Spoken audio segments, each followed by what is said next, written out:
உக்காளி டேய் போங்கடா டேய் அந்த படத்த பார்த்து சோறுலாம் திங்க முடியாது. அப்படி எடுத்து வச்சிருக்காங்க அந்த படத்த கொடூரமா. எல்லாரும் சாகுற மாரியே அந்த படத்துல இருந்து எல்லா இதையும் எடுத்து வச்சிருக்கானுங்க.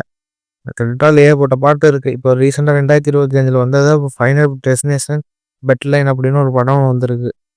படத்த பார்த்தா கடவுள் என்னடா எடுத்து வச்சிருக்கீங்க அப்படின்னு நமக்கே தோணுச்சு. இல்ல இன்னொரு கதைன்னா, ஒரு கல்லூரி மாணவிக்கு ஒரு நம்ம குடும்பத்துல இருக்கிற எல்லாருமே சாக போறான்னு ஒரு கனவு கனவு ஒண்ணு வருது. அந்த கனவுல இருந்து இதெல்லாம் நம்ம எப்படியாவது தடுத்தாகணும்னு சொல்லிட்டு அந்த குடும்பத்த காப்பாத்துறாளா இல்லையா? எப்படி ஒரு கான்செப்ட் போட்டு எடுத்து வச்சிருக்கானுங்க படத்த. படத்த பார்க்கும்போது என்ன சொல்றது? அம்மாடியோ!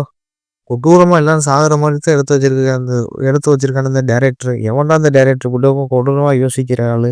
அப்படிதான் நமக்கே தோணுச்சு.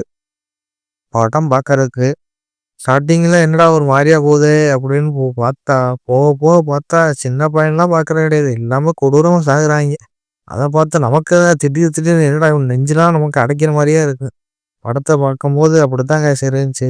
ஃபேமிலியோடலாம் பார்த்தீங்கன்னா, "டேய் அமத்தி போடுறா டிவிய" அப்படித்தான் சொல்லுவானுங்க. படம் அமேசான் பிரைம்ல இருக்கு. தமிழ் டப்பிங்ல இருக்கு. படத்துல பார்த்தா ஒரே ரத்த கலவையாத்த கொடூரமா என்னத்த சொல்லது? என்னத்த சொல்லதுன்னு நமக்கே தெரியலங்க. சரி நீங்க படத்த பார்க்கும்போது உங்களுக்கே தெரியும். படம் பார்க்கறதுக்கு மனுஷன் என்னடா எடுத்து வச்சிருக்கீங்க அப்படிதான் நமக்கே தோணுச்சு.